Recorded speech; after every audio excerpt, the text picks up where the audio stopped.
Hello everyone. आज म तिमीलाई फिजिक्समा चाहिँ यो जुन अप्टिक्समा एउटा च्याप्टर छ रिफ्र्याक्सन टु प्रिजम भन्ने जुन च्याप्टर छ यसमा चाहिँ एउटा इम्पोर्टेन्ट डेरिभेसन छ। त्यसमा चाहिँ जुन मिनिमम डेभिएसनको एउटा डेरिभेसन आउँछ। त्यसको जुन अगाडिको पार्ट छ त्यो अगाडिको पार्ट र मिनिमम डेभिएसन पनि त्यसमा इन्क्लुड गरेर म बुझाउने ट्राई गर्छु। Hope you understand. Okay, let me start. मसँग चाहिँ यहाँ मैले यसको लागि एउटा स्लाइड बनाएको छु। त्यो स्लाइडबाट म देखाएर तिमीलाई बुझ्ने ट्राई गर्छु। Okay, so let me start now. So the topic is refraction to prism, you know. Okay. अब यसमा मसँग एउटा प्रिजमको फिगर छ यहाँनिर। So this is prism. यसको की पोइन्ट्सहरु मैले यहाँ okay. In the given figure x y z यसमा यो जुन x y z छ यो x y z भनेको एउटा प्रिजम हो हैन। So x y z is a prism. यो प्रिजममा चाहिँ जुन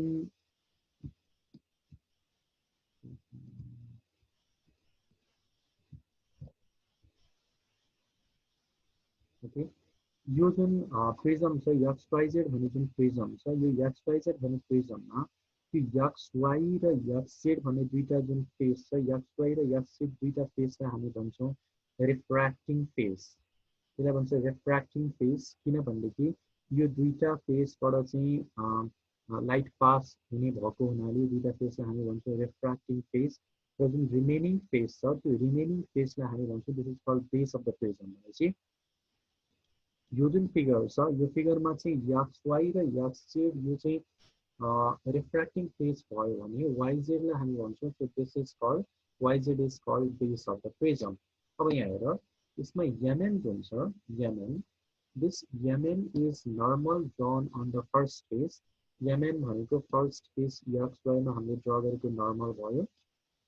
त्यसैगरी ON यसमा जुन ON छ ON is the normal drawn on the second face of the prism। यो x भन्ने फेसमा हामीले अर्को एउटा नर्मल ड्रा गरेको छौं ON, so ON is the normal drawn on the second face of the prism। Okay, then PQ is the incident ray। यसमा जुन यो PQ छ PQ भनेको इन्सिडेन्ट रे भयो। त्यसैगरी QR is the refracted ray। QR this is the refracted ray and RS is the this is called emergent ray। भनेपछि अब यसमा PQ द इन्सिडेन्ट रे भ्यालु तिमीले बुझिहाल्छ। त्यो QR भनेको चाहिँ रिफ्र्याक्टेड रे हो। किन भन्दाखेरि जब यो लाइट रे PQ चाहिँ प्रिजममा जान्छ प्रिजम भित्र गइसकेपछि रिफ्र्याक्ट हुन्छ। रिफ्र्याक्ट भइसकेपछि के हुन्छ भन्दाखेरि यो mn भनेको नर्मल भयो र यसमा लाइट रे PQ चाहिँ के भन्छ रियर मिडियम देखि डेन्सर मिडियममा गइरहेछ। त्यस कारणले it tends towards the normal र यो PQ भन्ने पाथबाट चाहिँ QR भन्ने पाथमा गइरहेछ र it is bending towards the normal. यसले हेर यो QL भन्ने पाथमा जानु पर्ने जुन लाइट रे थियो यो चाहिँ QR भन्ने पाथमा हो। So it is bending towards the normal. तिमीले यसमा भिजुअलाइज गर्न सक्छौ, हेर्न सक्छौ, बुझ्न सक्छौ हैन। And RS is the emergent रे। यसमा जुन RS हेर RS लाई हामी भन्छौं इमर्जेन्ट रे। जुन चाहिँ लाइट रे प्रिजमबाट बाहिरपट्टि इमर्ज आउट हुन्छ निस्किन्छ so that light ray is called the emergent ray. Hope यहाँसम्म तिमीले बुझ्यौ होला है। त्यसपछि यहाँ हेरौं यसमा चाहिँ angle PQM is equal to I। PQM is equal to I भनेपछि यो PQM लाई हामी भन्छौं this is called the angle of incidence. अनि अर्को छ ORS। अब यहाँ हेर ORS यो चाहिँ यो सेकेन्ड फेजमा बनेको एंगल छ ORS this is called the angle of emergence हैन। यो इमर्जेन्ट रेले सेकेन्ड फेजको नर्मलसँग जुन एंगल बनाएको छ that is called the angle of emergence. त्यस्तै गरी RQN is equal to R1 छ angle RQN is equal to R1 यहाँ हेर यस्तै RQN is equal to R1 यो भनेको चाहिँ this is the angle of refraction at the first phase RQN। यो लाइट रिफ्र्याक्ट भइसकेपछि फर्स्ट फेजमा जुन चाहिँ एंगल बन्यो so this R1 is called the angle of refraction at the first phase। त्यसैगरी QRN अब हेर QRN जुन छ this is the angle of refraction made on the second phase। So this R2 is the angle of refraction at the second phase respectively। So this I is the angle of incidence, R1 is the angle of refraction at the first phase, and this R2 is the angle of refraction at the second phase। Okay,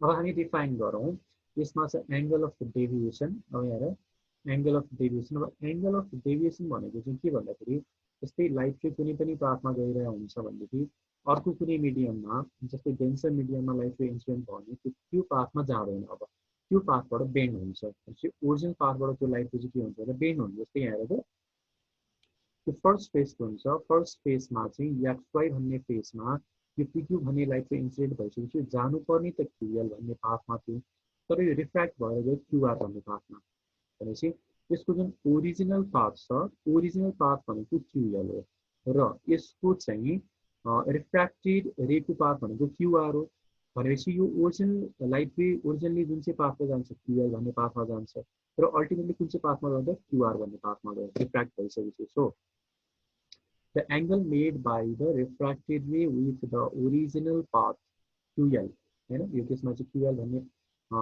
पाथमा जुन चाहिँ angle बनेको छ यो angle दुईटाको बिचको एंगललाई हामी भन्छौँ this called angle of deviation र यो फर्स्ट फेजमा परेको एंगल भएको हुनाले this is called the angle of deviation at the first phase so del 1 is the angle of deviation at the first phase अब त्यस्तै गरी हेर यसमा यो del 2 छ this is the angle of deviation at the first second face अब ultimately total angle of deviation हेर्दाखेरि चाहिँ यो लाइट चाहिँ यो पिक्यू भन्ने लाइट चाहिँ अल्टिमेटली जानुपर्ने थियो क्युएल भन्ने पाथमा र अल्टिमेटली यो प्रिजमबाट बाहिर निस्किँदाखेरि आरएस भन्ने पाथमा चाहिँ इमर्ज आउट हुन्छ भनेपछि final path of the light चाहिँ is RS and the original path is PQ यो भनेको क्युएल भन्ने पाथमा जान्छ पिक्यू इन्सिडेन्ट रे र यसको ओरिजिनल पाथ भनेको क्युएल हुन्छ र अल्टिमेटली यसको फाइनल पाथ भनेको आरएस हो भनेपछि ओरिजिनल पाथ क्युएलसँग यो इमर्जेन्ट रे छ यसले जुन चाहिँ एंगल बनाएको छ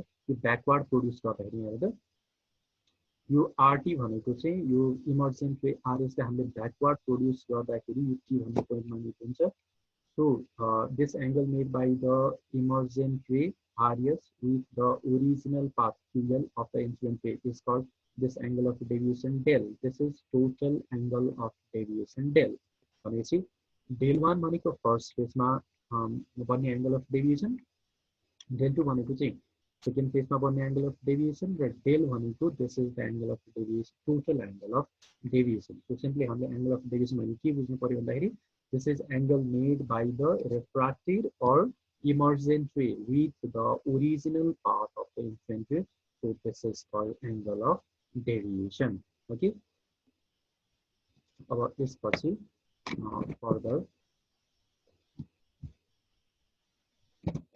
यहाँ हेर यसमा पनि मैले त्यही नै फिगर राखेको छु अब हामी डेभिएसन पाथमा जान्छौँ है अब यसमा चाहिँ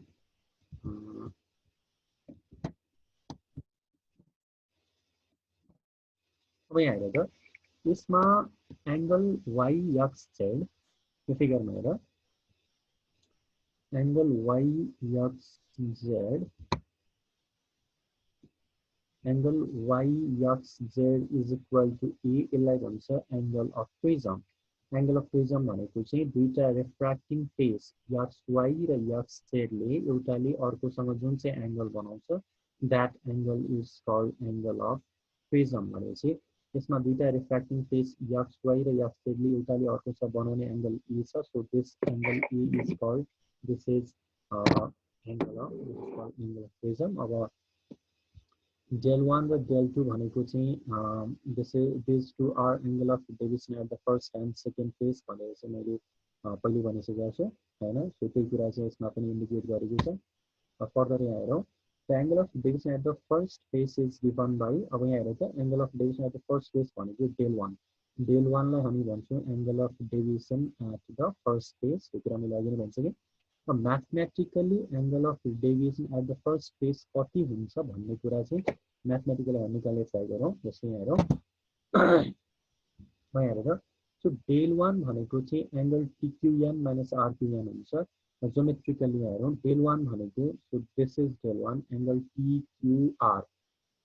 टिक्युआर भनेको चाहिँ del 1 हो यो del 1 भनेको चाहिँ पुरै एंगल जुन टिक्युएन छ so this whole angle TQN minus angle RQN हुन्छ so TQN minus RQN. Angle TQN minus angle RQN भनेको चाहिँ यो भनेको हुन्छ angle of deviation del 1 at the first phase. So del 1 is equal to angle TQN minus angle RQN भयो र del 1 is equal to यसमा TQN भनेको चाहिँ यहाँ हेरौँ त. So TQN भनेको चाहिँ यहाँ हेर TQN भनेको यो पुरै एंगल चाहिँ यो एंगल अफ इन्सिडेन्स I हो कि किन भन्दाखेरि यो एंगल अफ इन्सिडेन्स I र यो एंगल TQN भनेको त यो त भर्टिकली अपोजिट एंगल हो. एंगल TQN र एंगल PQM भनेको यो I सँग चाहिँ so this is vertically opposite angle and TQN भनेको हाम्रो कति हुन्छ त I हुन्छ.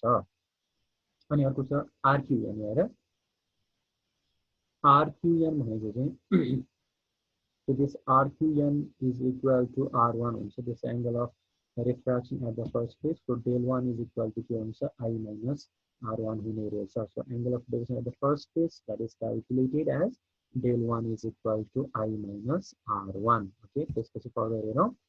The angle of deviation at the second phase भनेपछि second phase मा पनि similar way मा हामीले calculate गर्यो भने निकाल्न सक्छौँ हामी del 2. So del 2 भनेको के हुन्छ E minus R2 हुन्छ. तिमीहरुले आफै भन्न सक्छौ. So यसमा चाहिँ E minus R2 हुन्छ. First phase मा del 1 भनेको I minus R1 हुन्छ भने in the similar way second phase मा del 2 भनेको चाहिँ that is angle of deviation at the second phase becomes equal to the angle of emergence minus angle of refraction at the second phase. So this is angle of deviation at the first and second phase हामीले यसरी चाहिँ निकाल्न सक्छौं. ठीक छ. Okay, अब त्यसपछि यहाँ हेरौँ. अब के छ भन्दाखेरि टोटल एंगल अफ डेभिएसन भनेको डेल हुन्छ. यो भनेको मैले अघि नै भनिसकेँ डेल 1 भनेको फर्स्ट फेजमा प्रोड्युस हुने एंगल अफ डेभिएसन, डेल 2 भनेको सेकेन्ड फेजमा प्रोड्युस हुने एंगल अफ डेभिएसन र यो जुन डेल एंगल छ यो एलटीएस एंगल एलटीएस भनेको this is called the total angle of deviation. यो भनेको भयो टोटल एंगल अफ डेभिएसन. अब यो फेरि एलटीएस भनेको चाहिँ एंगल यो टीक्यूआर भन्ने जुन एंगल छ यो टीक्यूआर भन्ने एंगल यो सरी ट्रायंगल छ टीक्यूआर भन्ने ट्रायंगल छ. यो टीक्यूआर भन्ने ट्रायंगलको प्रोड्युस्ड एक्सटेरियर एंगल चाहिँ यो हो के नि. यहाँ चाहिँ एलटीएस भनेको त यसरी एंगल हो डेल भनेको त त्यति कुरा लेखेको छ यहाँनिर. LTS is equal to del which is exterior angle of triangle TQR. यो टीक्यूआर भन्ने ट्रायंगलको चाहिँ यो डेल भनेको भयो this is the exterior angle. So अब यहाँ हेर त. सो डेल भनेको डेल इज इक्वल टु के हुनुपर्छ डेल 1 प्लस डेल 2 हुनुपर्छ. किन भन्दाखेरि यो जुन एक्सटेरियर एंगल छ एक्सटेरियर एंगल भनेको दुईटा इन्टेरियर एंगलको समसँग हुनुपर्छ, इक्वल हुनुपर्छ हैन. त्यो ट्रायंगल टीक्यूआर को दुईटा इन्टेरियर एंगल चाहिँ डेल 1 र डेल 2 छ र यो जुन एंगल डेल चाहिँ एक्सटेरियर एंगल भएको हुनाले so this del should be equal to del 1 plus del 2. So del is equal to del 1 plus del 2 हुन्छ. So this is equation number 1. यहाँसम्म तिमीहरूले बुझ्यौ होला है. ओके, त्यसपछि हेर. Then using the values of del 1 and del 2 in equation number 1 भनेपछि अब इक्वेसन नम्बर 1 मा लगेर चाहिँ हामीले del 1 र del 2 को भ्यालु राखौं. So del 1 भनेको हामीसँग यति छ I minus R1, del 2 भनेको E minus R2 छ र del 1 लाई del 1 र del 2 लाई हामीले इक्वेसन नम्बर 1 मा राख्यो भने कति बन्छ. अब हेर त del is equal to अब del 1 को सट्टामा I minus R1 हुन्छ, del 2 को सट्टामा हुन्छ E minus R2 हुन्छ. सो दुईटाको सम गर्दाखेरि del is equal to I minus R1 plus E minus R2 हुन्छ र यसलाई प्रोपर वेमा हामीले लेख्दाखेरि कति हुन्छ del is equal to I plus C minus minus common लिँदाखेरि R1 plus R2 हुन्छ. सो यसलाई हामी भनौं इक्वेसन नम्बर 2. ठीक छ. ओके, त्यसपछि हेरौँ. त्यसपछि के छ भन्दाखेरि अब चाहिँ हामीले एउटा क्वाड्रिलेटरल लियौं. QXRN भन्ने क्वाड्रिलेटरल छ. त्यो फिगरमा सबैले हेर QXRN भन्ने क्वाड्रिलेटरल देखिरहेको छ भने तिमीले QXRN हैन. यो QXRN भन्ने क्वाड्रिलेटरलमा यसको चारवटा एंगलको हामीले सम लियो भने यो चारवटा एंगलको सम चाहिँ कति हुनुपर्छ त 360 डिग्री हुनुपर्छ. यो कुरा तिमीलाई थाहा छ हैन. अब भनेपछि अब के गरौँ भन्दाखेरि चारवटा एंगल कुन कुन हुन्छ त भन्ने कुरा हेरौँ. सुरुमा चाहिँ एंगल QXR हेर त. सो फर्स्टमा एंगल QXR छ. एउटा यो एंगल भयो यो क्वाड्रिलेटरलको हैन. So this is the first angle QXR. Second angle भनेको छ एंगल यक्स आरएन, अर्को एंगल छ यक्स आरएन, अर्को छ एंगल आरक्यूएन हैन, आरएनक्यू आरएनक्यू भन्ने एंगल छ, यो एंगल भयो र अर्को एंगल छ एनक्यूएस भन्ने एंगल छ। So angle QXR plus angle XRN plus angle RNQ plus angle NQS, this becomes equal to 360 degree. This is very simple. यो कुरा तिमीले ज्योमेट्रिकली बुझ्न सक्छौ। ओके, त्यसपछि यहाँनिर अब हामीले यो डिफरेन्ट जुन एंगल छ एंगलको भ्यालु राख्दै जाउँ। हामीले भ्यालु राख्दै गयो भने त्यसमा एंगल क्यूएक्सआर हुन्छ। क्यूएक्सआर भनेको this is angle of prism A, so QXR को सट्टामा मैले राखेँ ए। अनि एंगल एक्सआरएन जुन छ एक्सआरएन छ, एक्सआरएन भनेको यो भनेको त अब यहाँ हेर त यो ओआरएन भनेको this is the normal drawn on the second face. So if this is the normal drawn on the second face, then this angle XRN this would be equal to 90 degree. इस कारणले यो angle XRN को सट्टामा मैले राखेँ 90, ठीक छ। अनि अर्को छ एंगल आरएनक्यू, आरएनक्यू जुन छ यो आरएनक्यू को भ्यालु हामीसँग छैन, त्यस कारणले यसलाई मैले आरएनक्यू नै राखेँ।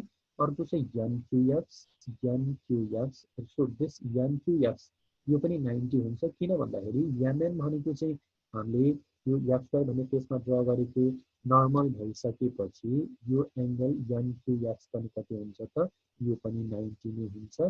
यस कारणले गर्दाखेरि यसमा कति हुन्छ a plus 90 plus angle RNQ plus 90 degree, this becomes equal to 260.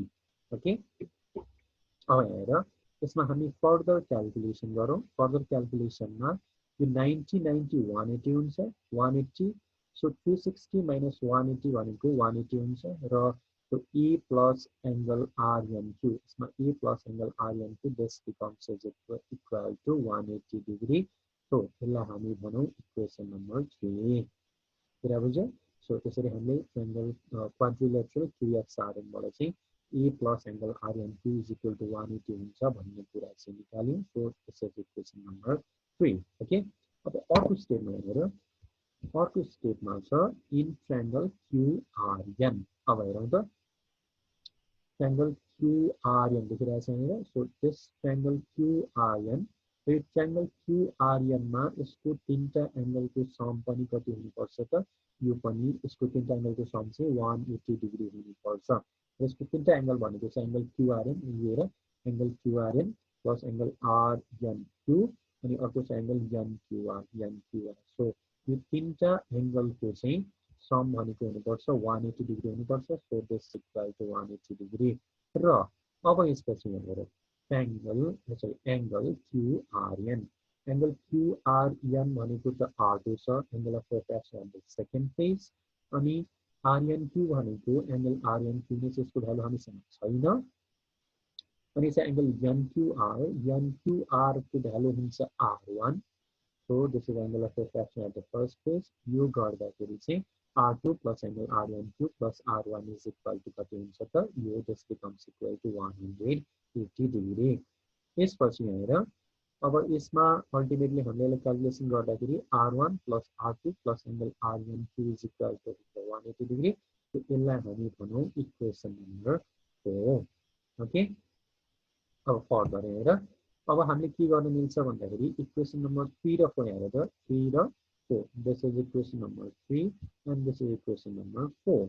Equation number 3 र 4 मा दुईटै भ्यालु छ 180 डिग्री।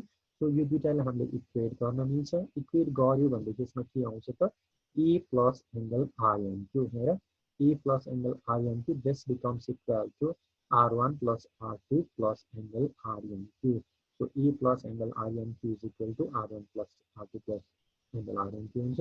सिम्पली हामीले के गर्यो भन्दाखेरि यो दुईटा चाहिँ 180 डिग्री छ, यो दुईटालाई हामीले इक्वेट गर्ने काम गर्यो। इक्वेट गर्दाखेरि चाहिँ e plus angle RNQ is equal to हुन्छ R1 plus R2 plus angle RNQ। So ultimately यसमा आउँछ RNQ एंगल RNQ दुईटा चाहिँ क्यान्सल आउट हुन्छ र दुईटा क्यान्सल आउट हुँदाखेरि e is equal to हुन्छ R1 plus R2। So this is equation number 5। र एंगल अफ प्रिज्म भनेको दुईटा फेजको एंगल अफ रिफ्रैक्शन सँग चाहिँ इक्वल हुने रहेछ। ओके ओके, फर्दर यहाँ हेरौँ त अब हामीले के गर्यो भन्दाखेरि अब चाहिँ इक्वेसन नम्बर 5 लाई इक्वेसन नम्बर 2 मा चाहिँ हामीले राख्यो भने के भन्छ त हेर इक्वेसन नम्बर 5 भनेको a is equal to r1 plus r2 छ र a is equal to r1 plus r2 लाई हामीले इक्वेसन नम्बर चाहिँ कतिमा राख्यो त 2 मा राख्यो सो यो इक्वेसन नम्बर 5 लाई लिएर यो इक्वेसन नम्बर 2 मा राख्यो भनेदेखि अब a को सट्टामा चाहिँ r1 plus r2 को सट्टामा हामीले a राख्न मिल्छ so del is equal to हुन्छ I plus E minus E हुन्छ र ultimately therefore यसमा हुन्छ A plus del is equal to I plus E. यसलाई हामीले भन्यो equation number 6. So this is a very important solution.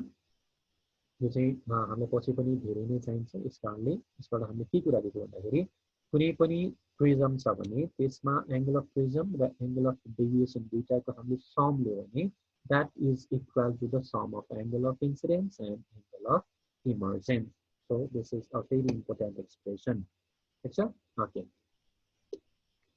अब यहाँ हेरौँ अब यसपछि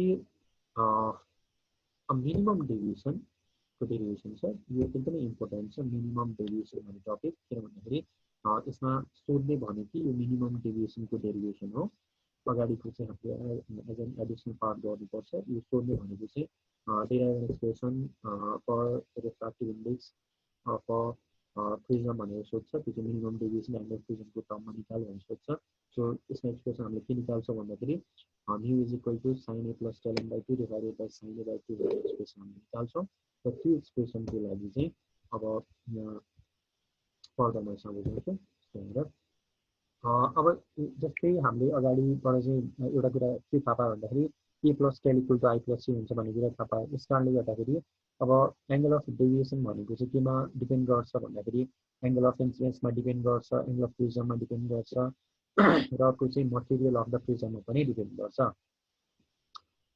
अब जस्तै आएर यहाँ एउटा फिगर छ मसँग एउटा so this shows the variation of angle of deviation with angle of incidence भनेपछि जस्तै कुनै पनि प्रिजम छ भने त्यो प्रिजममा चाहिँ हामीले एंगल अफ इन्सिडेन्स बढाउँदै गयो एंगल अफ इन्सिडेन्स बढाउँदै गयो भनेदेखि के हुन्छ भन्दाखेरि सुरुमा एंगल अफ डेभिएसन घट्दै जान्छ एंगल अफ इन्सिडेन्स बढ्दै जाँदाखेरि एंगल अफ इन्सिडेन्स बढ्दै जाँदाखेरि के हुने रहेछ त एंगल अफ डेभिएसन चाहिँ घट्दै जाने रहेछ घट्दै जान्छ र जति एंगल अफ इन्सिडेन्स बढेर एंगल अफ डेभिएसन घट्दै जान्छ र घटिसकेपछि एउटा पर्टिकुलर एंगल अफ इन्सिडेन्सको भ्यालुमा पुगिसकेपछि चाहिँ एंगल अफ डेभिएसन मिनिमम हुन्छ र त्यो जुन मिनिमम एंगल अफ डेभिएसनलाई के भन्छ भन्दाखेरि एंगल अफ मिनिमम डेभिएसन भनेर चाहिँ भन्छौँ जतिखेर एंगल अफ डेभिएसन मिनिमम हुन्छ त्यसैलाई हामीले के भन्ने भन्दाखेरि एंगल अफ मिनिमम डेभिएसन भन्ने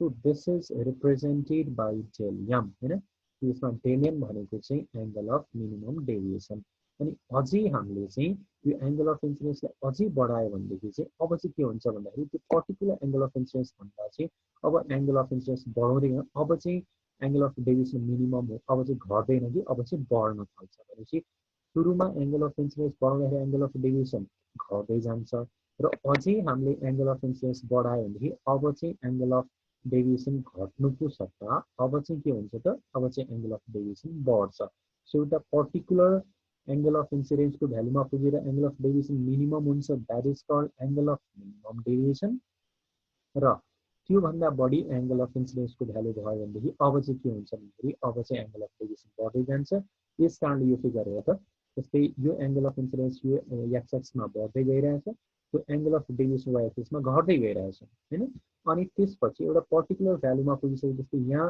यो एंगल अफ इन्सिडेन्सको कुनै एउटा पर्टिकुलर भ्यालु यहाँनिर आइपुगिसकेपछि चाहिँ यो एंगल अफ डेभिएसन मिनिमम भयो that is called angle of minimum deviation र अझै हामीले एंगल अफ इन्सिडेन्स बढायो भने चाहिँ अब एंगल अफ डेभिएसन के हुन्छ अब चाहिँ बढ्न थाल्छ जस्तै सुरुमा घट्छ र त्यसपछि बढ्छ त्यही भएर चाहिँ यो कर्भ भनेको जस्तो प्याराबोला टाइपको यस्तो कर्भ आउँछ so this is a very important curve यसलाई भन्छ आईडी कर्भ भन्छ यो चाहिँ हामीले प्र्याक्टिकलमा पनि गर्छौँ र यो एक्जाममा पनि मिनिमम डेभिएसनको यो डेरिवेसन सोध्यो भने तिमीले यो ग्राफ चाहिँ कम्पलसरी बनाउनै पर्छ भनेपछि so this graph shows the relationship between the angle of incidence and angle of deviation okay अब यहाँ हेर त यसमा फर्दर डेरिभेसन पार्ट हुन्छ त्यो म अलिकति बुझाउँछु। अब मिनिमम डेभिएसन हुँदाखेरि चाहिँ के हुन्छ भन्दाखेरि एंगल अफ डेभिएसन डेल भनेको हामीले यसलाई चाहिँ डेल यामले रिप्रेजेन्ट गर्छौं। मिनिमम डेभिएसनको लागि एंगल अफ डेभिएसनको पछाडि हामी सफिक्स याम थप्दिने, so del is equal to हामीले त्यसमा चाहिँ डेल याम लेख्छौं हैन। अनि जब मिनिमम डेभिएसनको कन्डिसन हुन्छ, मिनिमम डेभिएसनको कन्डिसनमा चाहिँ जुन एंगल अफ इन्सिडेन्स छ त्यो एंगल अफ इन्सिडेन्स र angle of emergence, angle of incidence र एंगल अफ इमर्जेन्स चाहिँ इक्वल हुन्छ। अनि जुन दुईटै फेसमा एंगल अफ रिफ्र्याक्सन बन्छ त्यो एंगल अफ रिफ्र्याक्सन पनि के हुन्छ त त्यो पनि इक्वल हुन्छ। भनेपछि म एकचोटि यो तिमीहरुलाई देखाउँछु। जस्तै मेरो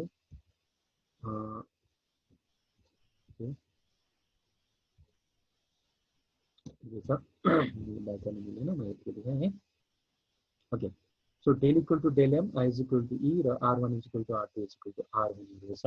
अब हेर्नु त यसपछि फर्दर अब के छ भन्दाखेरि अर्को चाहिँ एंगल अफ प्रिजमको फर्मुला छ हामीसँग। e भनेको त हामीले अघि निकालिसकेको छौं, a is equal to r1 plus r2 हुन्छ हैन। सो अब यसमा r1 is equal to r2 यो दुईटा इक्वल हुन्छ भने r1 र r2 दुईटैको सट्टामा चाहिँ मैले राखे यसमा स्मल r, so r1 र r2 दुईटैको सट्टामा r राखे भने so e becomes equal to 2r है, a is equal to 2r हुने रहेछ। अब त्यसपछि हेरेर so r is equal to यसमा के हुन्छ e by 2 हुन्छ। यसलाई हामी भनौं इक्वेसन नम्बर 1। त्यसपछि छ अगेन हेरेर त अर्को हामीले फर्मुला छ थाहा छ a plus del is equal to i plus c भन्ने फर्मुला छ। अब यसमा पनि हामीले भ्यालु राखौं for minimum deviation condition del को सट्टामा हामी राख्छौं डेल एम, e भनेको a नै छँदैछ, i को सट्टामा i नै छँदैछ, e को सट्टामा हुन्छ स्मल i, किन भन्दाखेरि मिनिमम डेभिएसनको कन्डिसनमा i र e चाहिँ दुईटा इक्वल हुन्छ। त्यसकारणले यसमा के बन्यो भन्दाखेरि e plus del m is equal to i plus i बन्छ, यति हुन्छ। त्यसपछि हेरौं सो यसमा i भनेको हुन्छ e plus del m divided by 2 हुन्छ। This is equation number 2 okay. त्यसपछि हेरौं from Snell's law refractive index of the glass is given by according to Snell's law, so refractive index of glass with respect to ear, I see a mu g यसरी हामी represent गर्छौं हैन। so this is refractive index of glass with respect to ear or refractive index of the glass prism भनौं, is equal to sin I by sin r हुन्छ है। त्यसपछि अब के गरौँ भन्दाखेरि इक्वेसन नम्बर 1 र 2 जुन छ 1 र 2 इक्वेसनबाट चाहिँ हामीले चाहिँ यसमा r i र r को भ्यालु इक्वेसन नम्बर 1 र 2 बाट सब्स्टिट्युट गर्यो भनेदेखि के हुन्छ त यो भनेको चाहिँ i को सट्टामा a plus del m by 2 हुन्छ, r को सट्टामा a by 2 हुन्छ। So a mu g is equal to sin a plus del m by 2 divided by sin a by 2 हुन्छ। Therefore we can write refractive index of glass prism with respect to ear, that is refractive index of the prism simply is equal to sin a plus del m by 2 divided by sin a by 2 हुन्छ। यसलाई हामी equation number 3 भनौं। So this is a very important expression हैन। So यसरी चाहिँ हामीले refractive index of the prism निकाल्न सकिन्छ in terms of angle of prism and angle of minimum deviation okay। so अब यसमा हेरौं, यसमा लास्टमा अलिकति के कन्क्लुजन जस्तै यहाँ हेरौँ त यसमा के भन्छ भन्दाखेरि this shows that the refractive index of the prism depends upon केमा डिपेन्ड गर्यो भन्दाखेरि प्रिजमको रिफ्र्याक्टिभ इन्डेक्स चाहिँ एंगल अफ प्रिजम र एंगल अफ मिनिमम डेभिएसनमा यो दुईटा फ्याक्टरमा चाहिँ डिपेन्ड गर्ने रहेछ। यो एकदमै इम्पोर्टेन्ट डेरिभेसन हो, यो सुरुदेखि गर्नुपर्छ। अगाडिको जुन यो दुईटा पार्ट मैले देखाएँ यो डेरिभेसन यो गरिसकेपछि यो पछाडि गर्नुपर्छ। So this is very important, अलिकति लेन्दी छ तर यो पार्टमा यो जुन फर्स्ट पार्ट छ यसमा हामीले यो फर्स्ट पार्टमा चाहिँ यसको ल्याङ्ग्वेजहरुलाई स्किप गरेर म्याथमेटिकल पार्ट मात्रै गर्न सकिन्छ, फिगर बनाउने र अल्टिमेटली यसमा जुन इम्पोर्टेन्ट पोइन्टहरु छ यसलाई इन्क्लुड गरेर बाँकी डेरिभेसन गरेर लास्टमा हामीले फिगर बनाउनु पर्छ। सो आई होप तिमीहरु सबैले बुझ्यो र बाँकी अरु टपिक्समा पछि अरु भिडियोज अपलोड गर्छु। So next time